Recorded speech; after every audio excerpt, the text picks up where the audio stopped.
Hey, my name is Chris O'Toole and I'm from Turbid North, and I'm going to show you my gear. Okay, so starts with the bass. Music Man Stingray, dual humbucker, 3-band EQ right here.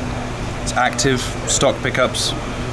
This is actually a white bass with an aftermarket, or at least a white pick guard, and then this is a neck from Music Man Stingray Stealth. So it's an ebony neck, which I really like. It's really bright, snappy.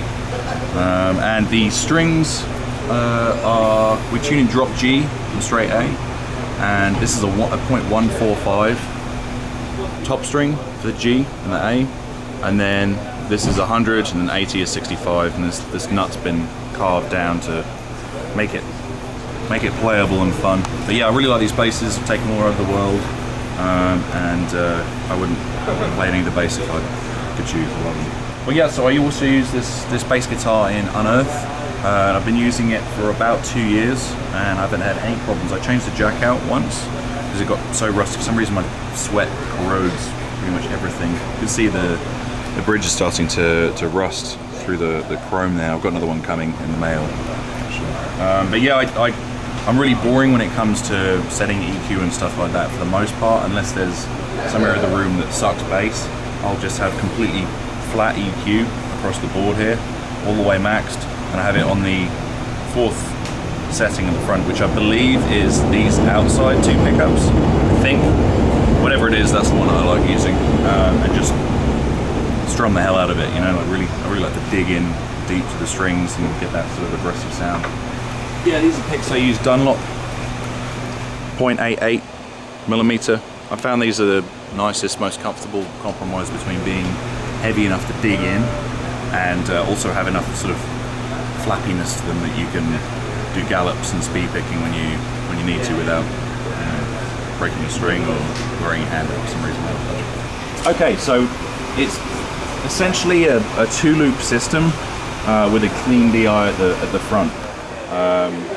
Because we have parts of the song that go from really heavy with loads of distortion to really sort of like light and dynamic and quiet, so there'll be a phaser and compressor and stuff like that. So basically it comes in here in the tuner, goes into a radial DI that goes to the front of house, so they always have a bass signal underneath, and then it goes into a looper. Okay, so there's loop 1, which is clean, so that goes from here to a compressor, to a delay, to a phaser, and I'll turn these on either like the phaser by itself, or there's one bass solo, I'll use both of these in it, and then that will go essentially out. I'll never run them at the same time, so now I can turn that on and off there. And the second loop here, that goes from here into the goes to the distortion pedal, Decimator, the noise reduction Decimator.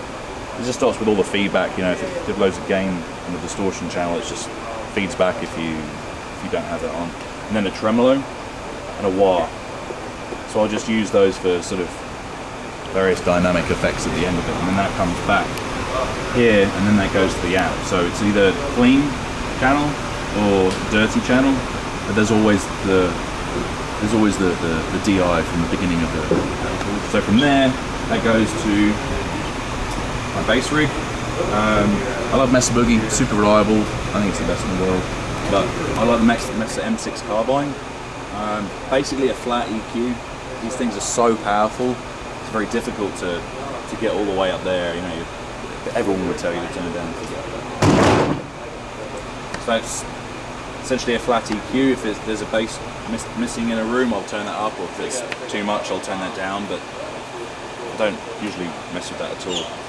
And I have this new Mesa D800 amp as a backup, just in case something happens. Always good to have a backup. And right now we're running a DI in the back of this amp for the dirty channel.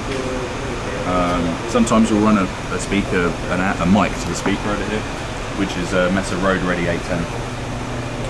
So they don't make these things anymore. About 200 pounds, they're real heavy and, you know, easy to pop a hernia on, but they're built like forever. They're not going to break. And that's it. Alright, well, thanks a lot for checking out our gear today.